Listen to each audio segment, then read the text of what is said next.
Cuando gustes comenzar, Andrea. Bueno, así como que presento a todos, me voy de equipo 1 y vamos a presentar lo que son nuestros resultados y nuestro proyecto en general de la trayectoria de una partícula en un espectrómetro de masas. Primero, pues hay que saber exactamente qué es la espectrometría.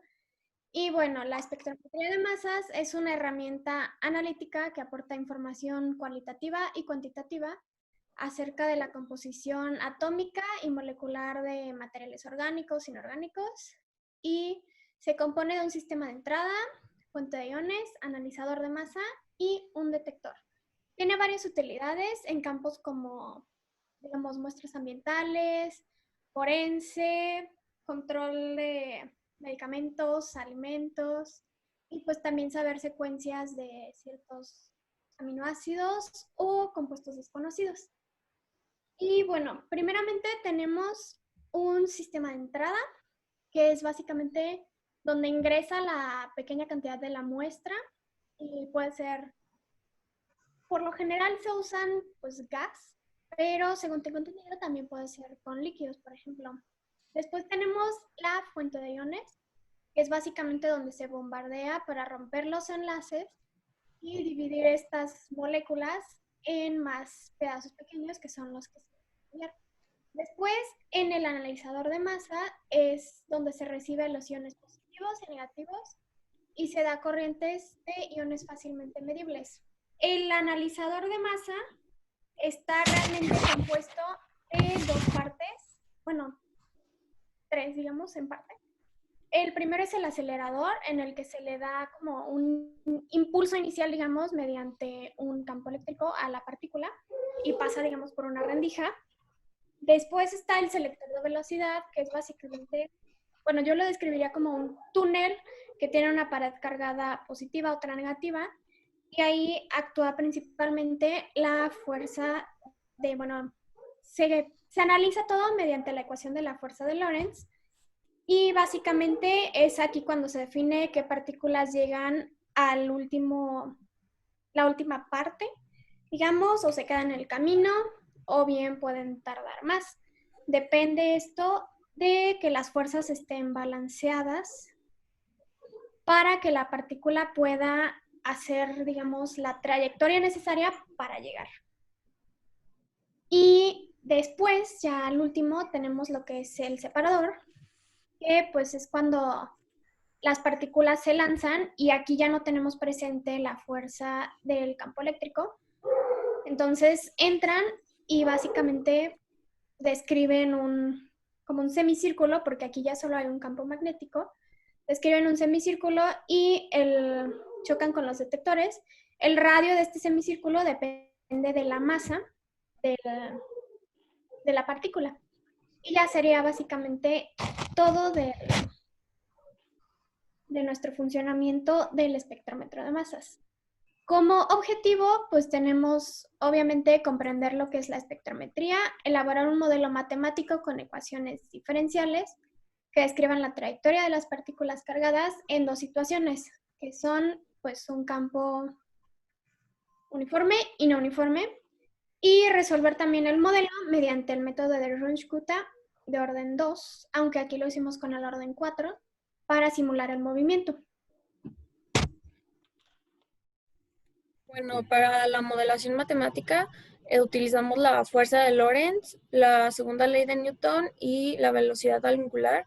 Como podemos ver en el lado izquierdo, esos son los valores que utilizamos a través de nuestro procedimiento.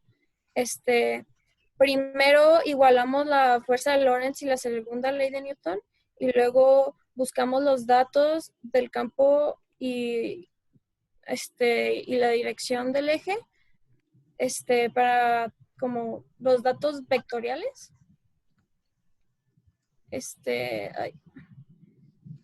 Bueno, lo que podemos ver en el lado derecho de la parte de abajo son, como dije, los componentes vectoriales ya pues desglosados en la fórmula que ya dije. Puedes decir, seguir. Hola.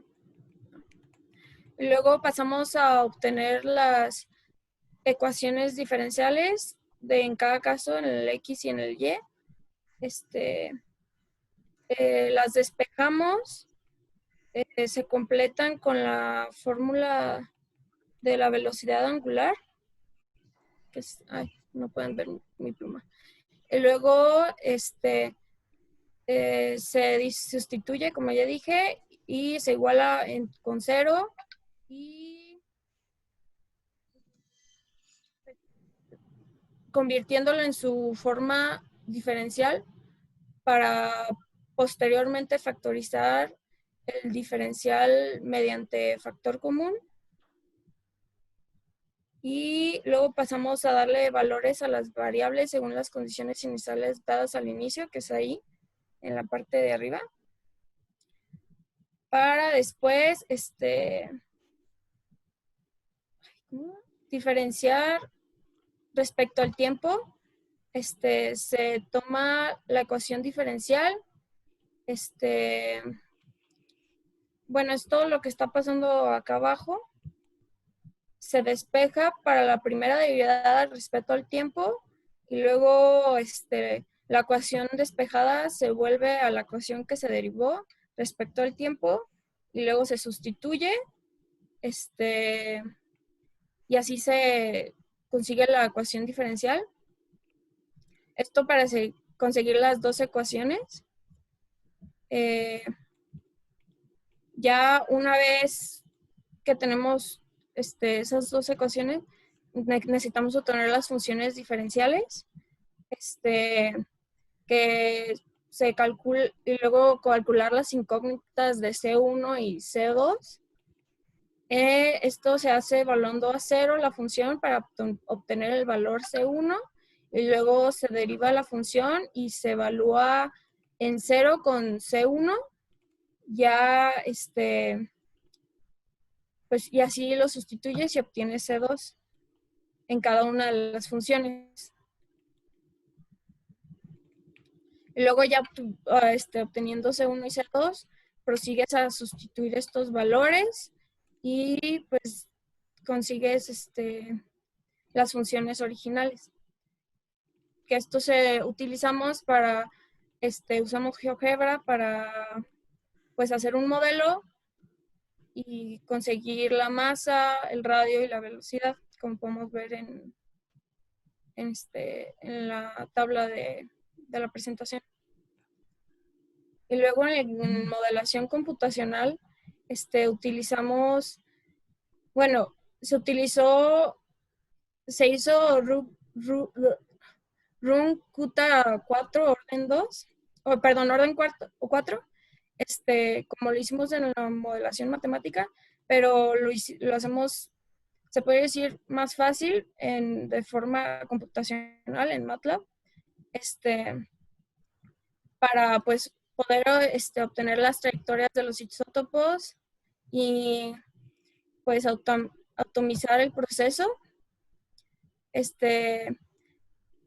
Ya pues para tener las trayectorias se necesitan funciones anónimas. Bueno, utilizamos funciones anónimas y estas nos dan los parámetros de la posición X y Y,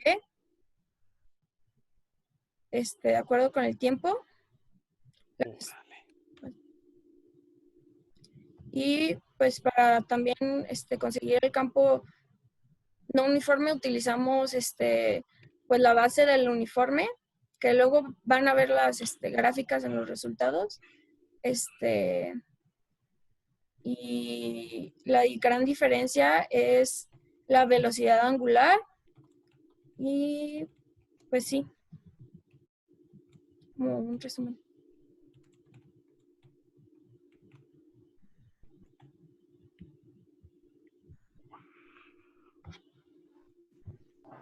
Bueno, para los resultados, obtuvimos varias gráficas. Primero la de GeoGebra, como se muestra aquí. ¿Pueden ver el puntero? Sí. Bueno, aquí pues utilizamos las ecuaciones resueltas matemáticamente. Evaluamos en X y en Y, con eso obtuvimos un centro de la circunferencia. y con despejando el radio con radio es igual a velocidad sobre omega, obtuvimos el radio de cada una de las circunferencias y ya solo las graficamos. Con MATLAB, pues en el campo uniforme nos fue graficando cada una de las trayectorias. Y como pueden ver, son prácticamente iguales las trayectorias obtenidas en MATLAB y en GeoGebra. Son los mismos de que circulitos para el protio, el deuterio y el tritio. Y ya después se hizo pues la modelación del campo no uniforme. Primero obtuvimos pues esta gráfica que es como el campo se va moviendo a través de la posición en las placas. Como pueden ver en las esquinas y en las orillas es como más intenso y en el centro es muy leve, por eso las flechitas son más pequeñas. Y de esto lo metimos otra vez al Runge-Kutta y obtuvimos estas gráficas. Esta gráfica es como la trayectoria se iba desviándose, a diferencia del campo uniforme, que es como circular perfectamente. Aquí se iba haciendo como una espiral. Nosotros lo que hicimos fue limitarla para que chocara como aquí. Entonces aquí pondríamos nosotros nuestros detectores. También en los espectrómetros de masas en la vida real se ponen como los detectores de manera diagonal para que si la partícula toma una trayectoria así, pueda tomarlo el detector normalmente. Bueno, pueda llegar al detector y chocar contra él. Las dificultades que tuvimos, pues, principalmente, yo creo que la comunicación... Espérame, Diego, ¿no le tocaba perdón. eso a José Luis? Perdón. Sí.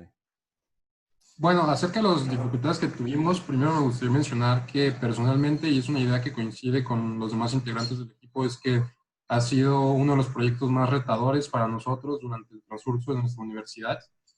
Primeramente, por el modelo que estamos tomando, la comunicación fue algo difícil, ya que aunque tenemos estas herramientas, no es lo mismo que estar frente a frente platicando y compartiendo ideas, compartiendo lo que tú sabes, lo que yo sé. Eso a veces nos cuesta mucho trabajo y se puede ver reflejado en la división de tareas. Al principio nuestro enfoque fue todos ayudamos en todo, pero nos dimos cuenta que no era lo mejor y decidimos que, a ver, el que le sabe matemáticas, que vaya sacándolo de matemáticas, que le haya física, que le ayude al de MATLAB para que lo vaya modelando, y el que sabe mejor redactar, pues que vaya escribiendo un reporte, ¿no?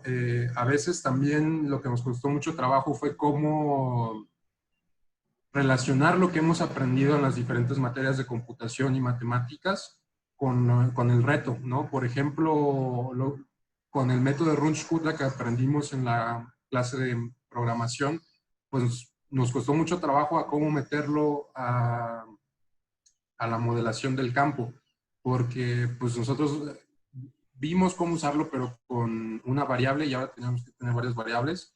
Eso fue lo más difícil del reto, yo diría.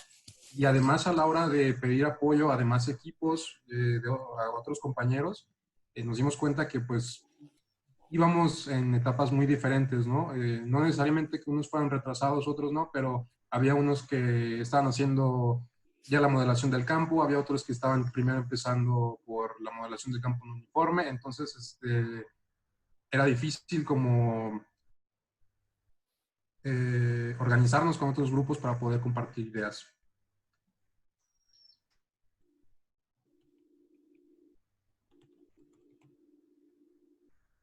Enrique. Para finalizar, queremos concluir que a través de las ecuaciones que gobiernan los campos magnéticos y lo que se usa en un espectrómetro de masas y la relación matemática entre ellas, pudimos calcular la trayectoria de una molécula. Y pues bueno, al poder hacer esto, podemos usar herramientas digitales, las cuales nos ayudan a poder modelar la trayectoria en diferentes campos, ya que se puede hacer tanto uniforme como uniforme. Y a pesar de que el campo uniforme es mucho más bonito y mucho más exacto, no nos sirve mucho, ya que ningún campo magnético en la vida real es completamente uniforme. El no uniforme es el que de verdad nos sirve para usos pues, de la industria o de la ciencia, para poder analizar un compuesto químico que nos favorece para la producción de alimentos, de medicamentos, fármacos, entre muchos otros. Es por eso que queremos decir que el campo magnético no uniforme, a la hora de programarlo, es lo que realmente nos ayuda para encontrar el análisis o las partes que componen un químico para saber qué tan concentrado está, qué tan dañino puede ser, o qué tanto es lo que compone una sustancia a analizar para poder saber si es sano o no para los individuos que van a ingerir esos químicos en nuestros alimentos. Ese es uno de varios ejemplos que podemos ver en la aplicación del espectrómetro de masas. Muy bien, Enrique. Muchas gracias. Profes, ¿me ayudan comenzando con las preguntas? Sí, cómo no. A ver, a Andrea. Yo le pregunto a Andrea. ¿Me ponen por favor en la diapositiva número 9? Les agradezco que hayan numerado sus diapositivas. Eso facilita mucho la interacción con ustedes y con el documento. Siempre háganlo así, por favor. Andrea, ¿me explicas esa gráfica? Bueno, esta gráfica fue la de la modelación del movimiento de las partículas en el campo uniforme. Solo que, bueno, tenemos dos de esas porque una fue la que hicimos ya con el proceso en MATLAB. Esta en este caso fue después de todo el análisis matemático. Fue para obtenerla, usamos GeoGebra, que pues ya lo dijeron de hecho. Y básicamente vemos, pues sí, el movimiento de cada una de las partículas y sí vemos cómo es que influye la masa, por ejemplo, el protio, que pues tiene una masa considerablemente menor que la del tritio. Vemos como su radio es mucho menor. Y también por lo mismo de que el campo es uniforme, es que es un semicírculo prácticamente perfecto, porque el cambio en las fuerzas es muy uniforme, cosa que no pasa con un campo. ¿Por qué dices prácticamente perfecto? Pues es que, bueno, obtuvimos esta gráfica, pues obviamente todos son aproximaciones, porque ese nivel de escalas pues, incluso puede ser más probabilístico que cálculo exacto, como lo sería tipo con la física clásica, la mecánica, pues. Pero, por ejemplo, en este caso, nuestra escala diferió un poco de la del MATLAB, pero la verdad fue una cosa muy pequeña, entonces yo creo que ahí entra más bien cuestiones del proceso y también, pues, manuales. A ver, quiero que analices lo que me acabas de decir con la siguiente pregunta. ¿Cómo obtuvieron estas gráficas? La que vemos aquí.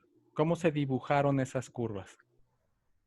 Pues es que se hace con lo que son las funciones que ya obtuvimos en lo de matemáticas, las últimas, y se toma en cuenta lo que es la velocidad angular y obviamente pues con el vector de velocidad y eso digamos que se combina y es lo que hace la curva. Ok, bueno, pues ya con eso, gracias.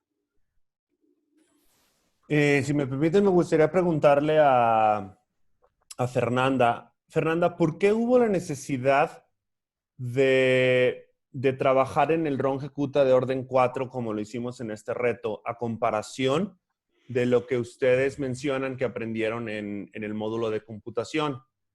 Específicamente me refiero, por ejemplo, al conjunto de coeficientes CAS, que nosotros los llamamos K, L, M y N, de los cuales teníamos 4 coeficientes para cada uno de estos.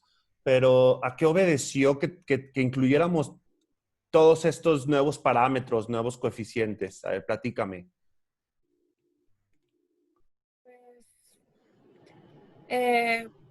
Pues que hay más variables en entonces así los que trabajamos en MATLAB o en la clase de computación eran más sencillos y no tenían tantas variables como el ejercicio que hicimos en nuestra situación problema.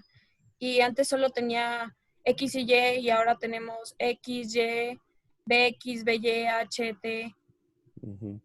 Por ejemplo, tus primeras dos ecuaciones diferenciales, las que obtienes cuando desglosas la fuerza de Lorentz, bueno, cuando le igualas fuerzas de Lorentz con la fuerza de Newton.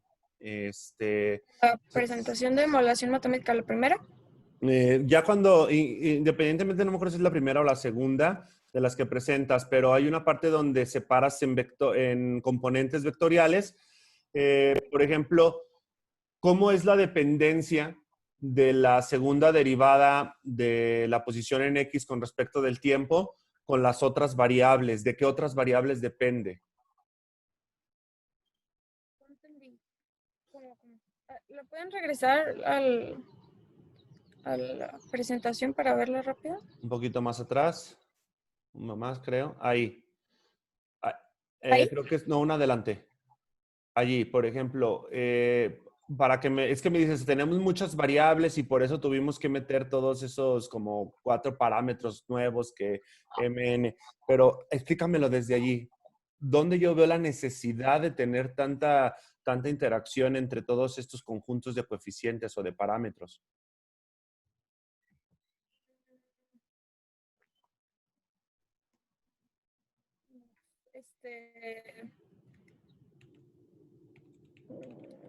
Ahí, la verdad, no sé. Okay. Sí, estaba pensando más en MATLAB, no tanto en la modelación matemática. De hecho, pues deberían de estar ligadas, ¿no? Y de hecho creo que debería de salir de aquí. De hecho, de aquí es donde nosotros vemos la necesidad de hacerlo de esa manera como un sistema de ecuaciones y tiene que ver precisamente con que estas ecuaciones diferenciales no son lineales. La dependencia entre las variables no es de una variable dependiente con una independiente en la ecuación diferencial.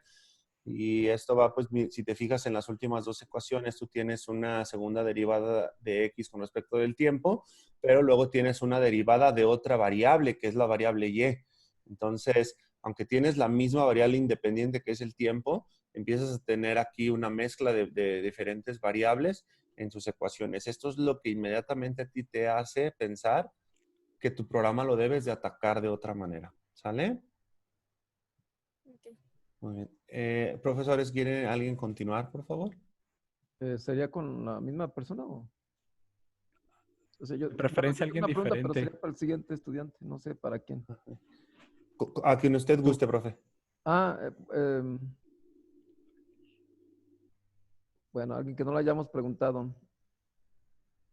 José Luis Faltan. Santos, a ver. Ajá. En la diapositiva 9, otra vez. Ahí tienes varias partículas. Supongamos que, digamos, avientas el deuterio y te da la trayectoria que tienes ahí. Antes de aventar el tritio, ¿crees que ya puedas saber con la información del deuterio cómo va a ser la del tritio? Pues me podría dar una idea solamente de ver la información del isótopo anterior, porque al tener menos masa, pues sé que va a tener un radio menor. Esa es la información que yo creo que me podría dar, que el tritio tendría un radio mayor, pero no creo que solamente con la información ¿Pero del por qué isótopo mayor? anterior se pueda.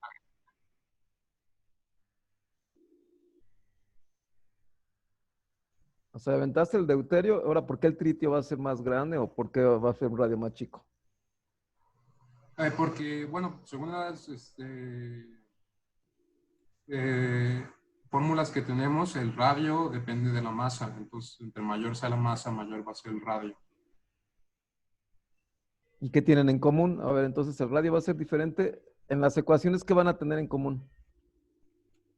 Pues los puntos de inicio. ¿Nada más? Su inicio, su carga y su campo magnético. Ok. Sí, la masa, ¿cómo es entre ellos? De una a otra. Pues varía nada más por un valor, por ser isótopos del hidrógeno, ¿no? O sea, ¿cuál sería la masa a grosso modo del deuterio? Del deuterio, Este, No su valor, no los valores que están ahí. O sea, ¿cómo la obtendrías?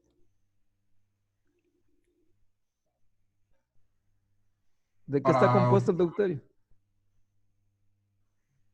pues sus átomos están hechos de... No es un átomo, es un ion. Ah, sí, sí, perdón. Entonces, ¿qué Pues un tiene ahí? protón, un protón, un electrón y un neutrón, ¿no? No, ya no tiene electrón. Le quitaste el electrón, se convierte en un ion. Entonces, digamos que tiene la misma masa el deuterio, tiene una masa del protón y una masa del neutrón. ¿Estás de acuerdo? Y prácticamente aquí son lo mismo, aunque sí hay diferencia. En el tritio, Pues vuelve a cambiar su número de neutrones. ok, bueno, gracias. Eso sería todo. Gracias, profesor. Sí, ahorita de esta. Esta pregunta con eso. Profe Jauregui, ¿gustaría Sí, continuar? Gracias. gracias. Pues déjale pregunto a Enrique. ¿Te posicionas, por favor, Enrique, en la diapositiva 11? ¿Me explicas, por favor, qué es lo que se ve en esta diapositiva?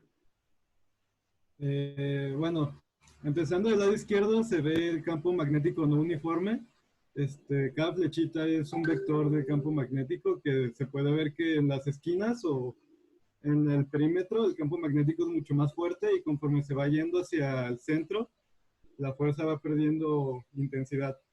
Del lado, bueno, de la mitad de la presentación de la parte superior, se puede ver la trayectoria de los tres isótopos en un campo uniforme en el cual, pues bueno, se ve que es el de masa 1, masa 2 y masa 3.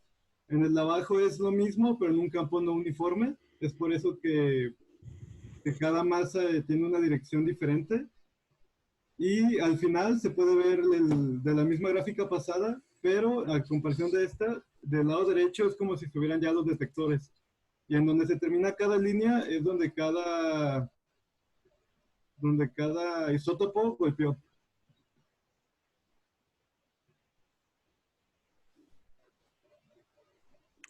Ok, ¿y qué se puede concluir de estas gráficas que ponen aquí? ¿Cuál es la utilidad de haber hecho estas gráficas?